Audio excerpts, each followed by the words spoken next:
हाय focus, तो ये video के अंदर हम एक स्मॉल कैप कंपनी की बात करेंगे। ये जो कंपनी है ये भी आपके रिसाइकलिंग सेक्टर के अंदर भी मैं इस कंपनी को कंसिडर करूंगा। कंपनी का जो मार्केट कैप है वो सिर्फ 4200 करोड़ के आसपास है। और ग्रेविटा के अंदर भी अगर आप नोटिस करोगे तो ऑब्वियसली ग्रेविटा जो है अलग टाइप के रिसाइकलिंग सेगमेंट के अंदर आती है। ग्रेविटा आपका लीड वगैरह रिसाइकलिंग करने के अंदर आती है, बट अगर आप ईएमएस को देखोगे तो ईएमएस जो है वो आपका वाटर रिसाइकलिंग के अंदर आती है। अब ईएमएस जो है इसका बिजनेस क्या है पहले हम वो समझते हैं। ईएमएस का बेसिकली मेन बिजनेस ये है कि ये जो है वाटर रिसाइकलिंग प्लांट बनाते हैं। अब ये लोग क्या करते हैं, जो खराब वाटर होता है उसको कलेक्ट करते हैं, फिर उसके बाद उस वाटर के ऊपर ट्रीटमेंट करते हैं, फिर उसको प्रॉपरली डिस्पोज करते हैं और फिर यहाँ वहाँ सप्लाई करते हैं। तो ईएमएस का जो है वो ये बिजनेस मॉडल है। अगर आप ईएमएस की वैल्यूएशन देखोगे तो 25 के आसपास जो है ये स्टॉक 25 के पी पे जो है वो ट्रेड कर रहा है। और रेवेन्यू ग्रोथ देखोगे तो रेवेन्यू ग्रोथ जो है ईएमएस के अंदर अच्छी खासी देखने मिल रही है हमें। रेवेन्यू ग्रोथ कंपनी अपने रेवेन्यू जो है वो 40% के आसपास इंक्रीज करते जा रही है। और कंपनी के मैनेजमेंट ने गाइडेंस भी वही दिया है 35 to 40% के आसपास। अगर आप ईएमएस का मेन बिजनेस देखोगे तो ये वही है कि ये जो है टर्न की सर्विसेज प्रोवाइड करते हैं water and waste water collection के अंदर, और ये जो है उसके अंदर ट्रीटमेंट भी करते हैं और इसके साथ साथ उसका डिस्पोजल भी करते हैं। फिर उसके बाद आए तो ईएमएस जो है completely single source services provide करती है। ये आपको जो आपके दूसरे क्लाइंट्स हैं उनको जो है वो ईपीसी सर्विसेज भी प्रोवाइड करती है, जहाँ ये लोग इंजीनियरिंग सर्विसेज प्रोवाइड करते हैं, कंस्ट्रक्शन डिज़ाइन करते हैं, वाटर वेस्ट वाटर वगैरह इंस्टॉल करते हैं, domestic water waste treatment facilities install वगैरह करते हैं। ये सारे कुछ प्रोजेक्ट्स हैं जो कि ईएमएस करता है। अगर सबसे ईजीएस्ट लैंग्वेज में मुझे ईएमएस का बिजनेस अगर आपको समझाना होगा तो ईएमएस क्या करता है, आपके वेस्ट वाटर वाले जो प्लांट्स है या फिर जो भी प्लांट्स जहाँ वाटर जो है वेस्ट वाटर खराब वाटर पॉल्यूटेड वाटर जो है वो ट्रीट किया जाता है, वो प्लांट्स वगैरह बनाते हैं। और वो प्लांट्स बनाने के लिए इन्हें जो है एक फीस चार्ज करता है ये लोग गवर्नमेंट से, क्योंकि ईएमएस को जो है वो मैक्सिमम कॉन्ट्रैक्ट्स वगैरह जो है वो गवर्नमेंट से ही आ रहे हैं अगर आप देखोगे तो फिर ये जो कंपनी है आपके वाटर मैनेजमेंट के अंदर काम करती है। और मैक्सिमम कॉन्ट्रैक्ट्स भी इस कंपनी को उसी सेगमेंट से आते हैं। और मैक्सिमम कॉन्ट्रैक्ट्स अगर आप देखोगे तो गवर्नमेंट से ही आते हैं, क्योंकि अब ऑब्वियसली ये बड़े बड़े प्रोजेक्ट्स करती है, गवर्नमेंट के बड़े बड़े प्रोजेक्ट्स होते हैं, तो वहाँ से इनके जो है वो मैक्सिमम रेवेन्यूज आते हैं। इसके साथ साथ इनका ईपीसी सर्विसेज वाला भी छोटा सा बिजनेस है, जहाँ ये सर्विसेज वगैरह प्रोवाइड करते हैं रोड वर्क्स के लिए या फिर कोई लार्ज स्केल प्रोजेक्ट्स वगैरह होते हैं उसके लिए क्लाइंट्स को ये जो है वो सर्विसेज प्रोवाइड करते हैं।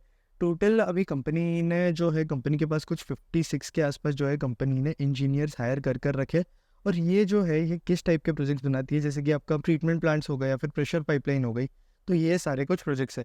इनकी अभी पूरी सिविल कंस्ट्रक्शन इंजीनियर जो होते हैं उनकी टीम इन्होंने पूरी बना के रखी है। ओवर 56 प्लस इनके पास सिविल कंस्ट्रक्शन इंजीनियर है। कंपनी के पास ऑर्डर बुक जो है वो 1800 करोड़ के भी ऊपर की पड़ी हुई है। ईएमएस का अगर आप देखोगे तो एक चीज़ जो कि ईएमएस के बारे में उससे बड़ा स्पेशल बनाती है वो है इसके मार्जिन। अगर आप ईएमएस के मार्जिन्स नोटिस करोगे तो भाई वो 30% से लेके 27% के बीच में जो है वो फ्लक्चुएट करते हैं। और ईएमएस इतने ज़्यादा हाई मार्जिन कैसे मेंटेन कर पाता है? अब ईएमएस इतने ज़्यादा हाई मार्जिन मेंटेन कर पाता है क्योंकि ईएमएस जो है अपने कॉस्ट पे जो है वो कंट्रोल रखता है। इसके बाकी भी बहुत बड़े प्लेयर्स है जो कि आपके वाटर मैनेजमेंट इंडस्ट्री के अंदर है। अगर आप देखोगे तो कुछ प्लेयर्स है जैसे कि इंफ्राकॉन भी इनका एक बहुत बड़ा पीयर है, तो वो भी यही सारे प्रोजेक्ट्स के अंदर है, इंफ्रा प्रोजेक्ट्स वगैरह के अंदर। तो बाकी जो भी कंपनीज होती है जो वाटर मैनेजमेंट के अंदर है, अभी इंफ्राकॉन वाटर मैनेजमेंट के अंदर नहीं है ऑब्वियसली, बट अगर बाकी आपकी दूसरी जो कंपनीज है लिस्टेड स्पेस के अंदर जो कि वाटर मैनेजमेंट के अंदर है, तो उनसे अगर आप कंपेयर करोगे तो भाई ईएमएस जो है वो बेटर परफॉर्म कर रही है, उसके मार्जिन्स भी जो है वो बहुत ज़्यादा बेटर है। और बड़े प्लेयर जैसे कि आप देखोगे एलएनटी वगैरह से भी, तो उस हिसाब से भी ईएमएस के जो मार्जिन है वो बहुत ज़्यादा बेटर है। 30% के आसपास इनके मार्जिन जो है वो रेंज कर रहे हैं। फिर कंपनी ने गाइडेंस क्या दिया है, तो अभी कंपनी के कुछ रेवेन्यूज जो है वो 793 करोड़ के आसपास का मार्च 2024 में किया है। कंपनी के मैनेजमेंट ने गाइडेंस दिया है कि ये जो है मार्च 2025 तक 1000 करोड़ का जो रेवेन्यू है उसका मार्क जो है वो 1000 करोड़ का क्रॉस कर देंगे। तो अगर हम रेवेन्यू का ग्रोथ टारगेट देखा है FY25 के अंदर, तो 30% का जो है वो गाइडेंस देकर रखा है मैनेजमेंट ने।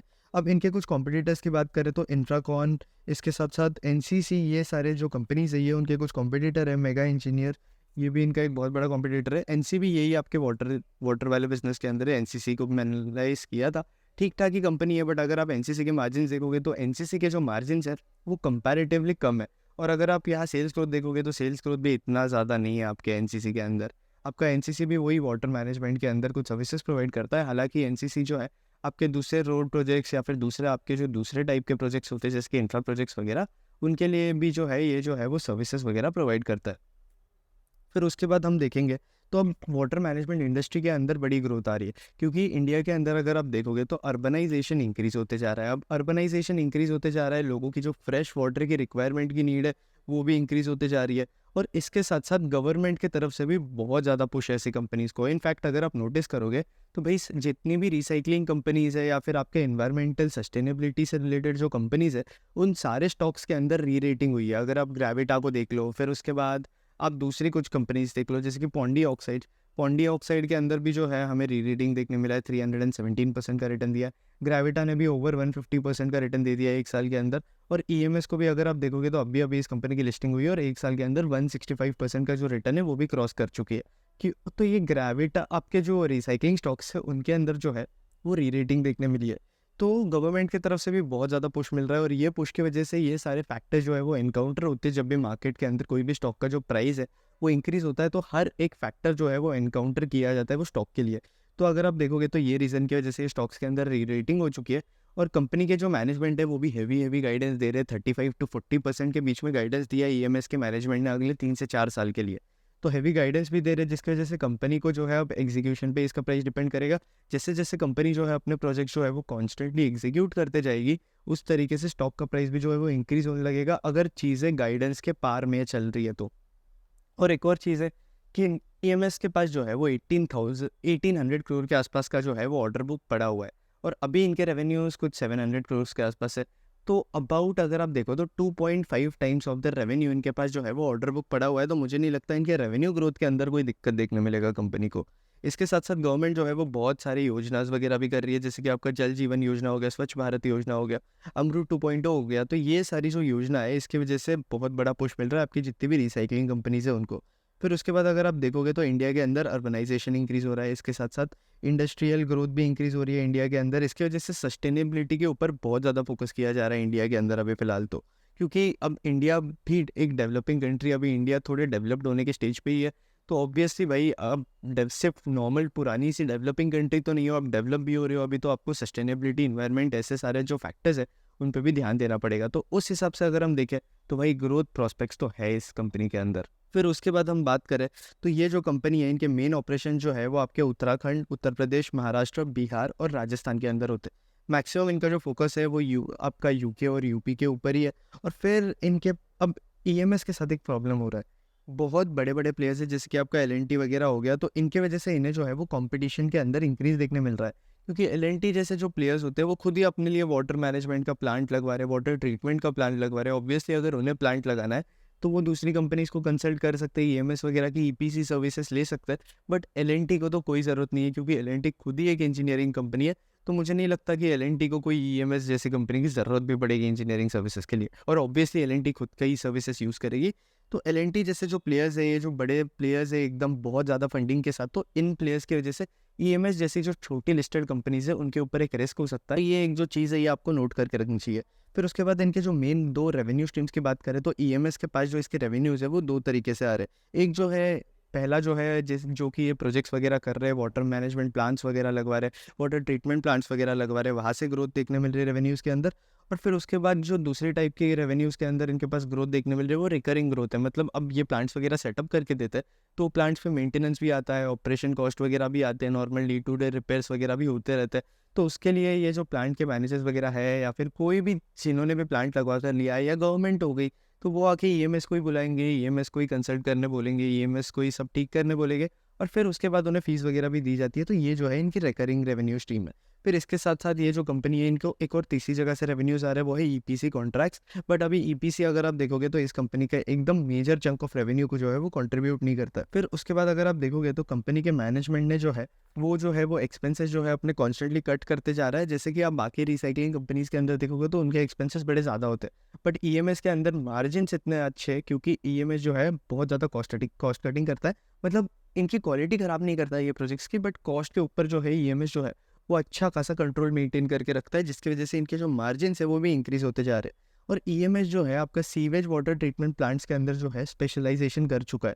तो इसके वजह से ये स्पेशलाइजेशन की वजह से ये जो है स्पेशलाइज्ड प्रोजेक्ट्स वगैरह भी बनाता है, और इसके वजह से वो जो है अपने क्लाइंट से जो है वो प्रीमियम चार्ज कर सकता है। तो सीवेज वाटर ट्रीटमेंट प्लांट के अंदर इसके जो मार्जिन होते हैं ईएमएस के वो भी ज़्यादा है। फिर उसके बाद अगर आप देखोगे तो ईएमएस ने अभी-अभी फंडिंग उठाई है। 2023 में जो है कंपनी का आईपीओ लाया है। कंपनी ने आईपीओ लाया है क्योंकि ये जो है कैपिटल इंटेंसिव प्रोजेक्ट्स वगैरह करती है, जैसे कि एचएएम। तो इन प्रोजेक्ट्स के लिए इन्हें जो है वो कैपिटल चाहिए होता है, तो इसलिए इन्होंने आईपीओ के थ्रू ये रेज़ किया। इसके साथ-साथ आपके जनरल कॉर्पोरेट पर्पस और फिर आपका एक्सपेंशन के लिए भी ये जो कंपनी है इसने आईपीओ रेज़ किया, मतलब इक्विटी रेज़ करी है।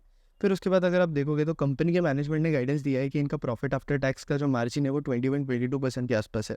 अगर हम कंपनी का वैल्यूएशन करें 35% ग्रोथ या 40% ग्रोथ पे 21-22% का प्रॉफिट आफ्टर टैक्स का मार्जिन, तो भाई कंपनी के ईपीएस के अंदर हमें जो है कुछ टाइम में मैसिव ग्रोथ देखने मिल सकता है। तो भाई स्टॉक प्राइस के अंदर भी हमें अच्छा खासा इंक्रीज देखने मिल सकता है अगर ईपीएस के अंदर ग्रोथ देखने मिल रहा है तो।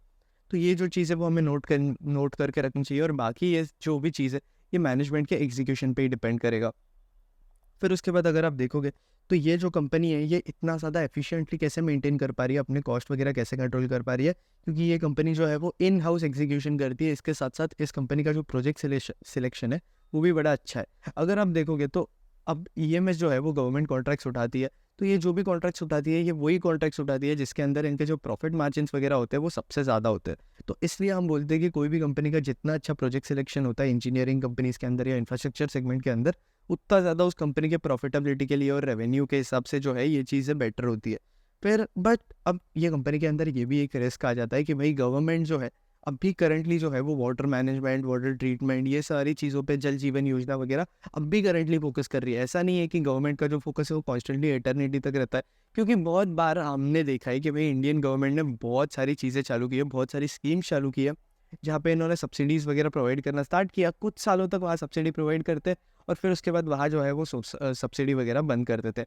अगर आप देखोगे तो गवर्नमेंट जो है वो पीएलआई स्कीम भी अभी चल रही है गवर्नमेंट की बहुत सारी कंपनीज़ की। ओला का जो पीएलआई स्कीम का बेनिफिट है वो एग्जॉस्ट करने वाली है। ओला इलेक्ट्रिक मोबिलिटी जो कंपनी है वो, जो कि ओला स्कूटर्स वगैरह, ईवी स्कूटर्स वगैरह बनाती है। फिर उसके बाद आपकी जो दूसरी कंपनीज़ है जैसे कि आपका ईपैक ड्यूरेबल्स हो गया या फिर आपका पीजी इलेक्ट्रोप्लास्ट हो गया, एक और कंपनी है एमट्रॉन इलेक्ट्रॉनिक्स, ये सारी जो कंपनीज़ है इन्हें पीएलआई बेनिफिट्स तो जो है वो गवर्नमेंट देते जा रही है, बट गवर्नमेंट कब इन बेनिफिट्स को जो है वो एग्जॉस्ट कर दे वो एक बहुत बड़ा रिस्क हो जाता है। तो ईएमएस के साथ भी ये जो है एक बहुत बड़ा रिस्क हो जाता है। फिर उसके बाद अगर आप देखोगे तो गवर्नमेंट जो है इन्हें प्रोजेक्ट देती है। अगर हम बेसिकली सबसे ईजी लैंग्वेज में ईएमएस का बिजनेस मॉडल समझे, अगर किसी को ईएमएस के रिलेटेड अभी भी कन्फ्यूजन हो रहा है, तो भाई गवर्नमेंट इन्हें आकर बस प्रोजेक्ट देती है। ये जो है वो चूज़ करते हैं कि इन्हें ये प्रोजेक्ट लेना है नहीं लेना है। अब बहुत बार ऐसा नहीं होता है कि गवर्नमेंट खुद आकर प्रोजेक्ट्स देती है इन्हें। बहुत बार ऐसा भी होता है कि इन्हें जो है प्रोजेक्ट्स वगैरह के लिए बिडिंग वगैरह भी करनी पड़ती है, और ये ऐसा प्रोजेक्ट चूज़ करते हैं जिसके अंदर इनके जो प्रॉफिट आफ्टर टैक्स के जो मार्जिन्स है या फिर जो भी इनके मार्जिन्स वगैरह है वो मैक्सिमम रहे। तो ईएमएस स्टॉक की बात करें तो भाई ये जो स्टॉक है इसका पीई जो है वो डिसेंट वैल्यूएशन पे ये स्टॉक अवेलेबल है। ग्रोथ गाइडेंस कंपनी के मैनेजमेंट ने अच्छी खासी देख कर रखी है। आपका रिसाइकलिंग सेगमेंट के अंदर है, वाटर ट्रीटमेंट के अंदर है, और इसके साथ साथ जितनी भी आपकी वाटर वाली कंपनीज है वो एक्सपेक्टेड है कि आगे जाकर जो है अच्छा परफॉर्म करे, बेटर परफॉर्म करे। तो एक्सपेक्टेशंस है कि भाई ईएमएस भी जो है वो अच्छा परफॉर्म करे। बट ईएमएस को तो मैंने अपने ट्रैकिंग लिस्ट के अंदर अभी रिसेंटली ऐड किया है कुछ टाइम पहले। तो ईएमएस को जो है मैं तो कॉन्स्टेंटली ट्रैक करता रहूँगा, और कुछ 2-3 क्वार्टर बाद अगर एग्जीक्यूशन जो है वो एज प्लान चल रहा है तो फिर उसके बाद मैं डिसाइड करूँगा। और वैसे भी वैल्यूएशंस अभी थोड़ी ज़्यादा हाई हो गई है मुझे ऐसे लगता है। अगर आप देखोगे तो भाई ये स्टॉक जो है वो अच्छा खासा रैली दे चुका है और वैल्यूएशन थोड़ी हाई हो चुकी है, लेकिन उससे फ़र्क नहीं पड़ता है भाई। अब कोई भी स्टॉक जो है वो ऑल टाइम हाई पे भी परचेस कर सकते हो, क्योंकि ऐसा भी हो सकता है कि भाई ये ऑल टाइम हाई तो जस्ट बिगिनिंग है। जैसे कि अगर आप देखो तो कल्याण पहले ऑल टाइम हाई पे था, तो पहले आप 300 पे देखो तो वहाँ पे लोग बोलते थे भाई कल्याण कल्याण ज्वेलर्स जो है वो ऑल टाइम हाई पे, और अभी 300 से स्टॉक जो है वो 700 पे जा चुका है या फिर उससे भी ऊपर जा चुका है। तो वही है कि भाई ऑल टाइम हाई पे आप कंपनीज एक्वायर कर सकते हो अगर कंपनी के अंदर रेवेन्यू ग्रोथ बहुत अच्छी है और आपकी ईपीएस के अंदर जो है आपको अच्छा ग्रोथ देखने मिल रहा है, और आपके प्रॉफिट के अंदर आपको जो है उस कंपनी के अंदर अच्छा ग्रोथ देखने मिल रहा है। ईएमएस की बात करें तो अब वो एग्जीक्यूशन पे ही डिपेंड करता है। अगर आप देखोगे तो इस कंपनी के अंदर जो है वो वॉल्यूम्स इंक्रीज होना भी स्टार्ट हो चुके हैं पहले से। अगर आप वॉल्यूम्स कंपेयर करोगे तो उस हिसाब से इस कंपनी के अंदर वॉल्यूम्स अभी इंक्रीज हो चुके हैं। तो देखेंगे कि भाई ये स्टॉक जो है वो किस तरीके से परफॉर्म करता है, और अगर एग्जीक्यूशंस वगैरह सब चीज़ें जो है वो इस कंपनी के अंदर सही होती रही तो हम इस कंपनी को जो है वो कंसिडर कर सकते हैं। ईएमएस के बारे में हम इस वीडियो को बस हम इतना ही रखेंगे। अगर आपको वीडियो अच्छा लगा तो लाइक कर देना, कंटेंट अच्छा लगा तो चैनल सब्सक्राइब कर देना। That's it, thank you for watching.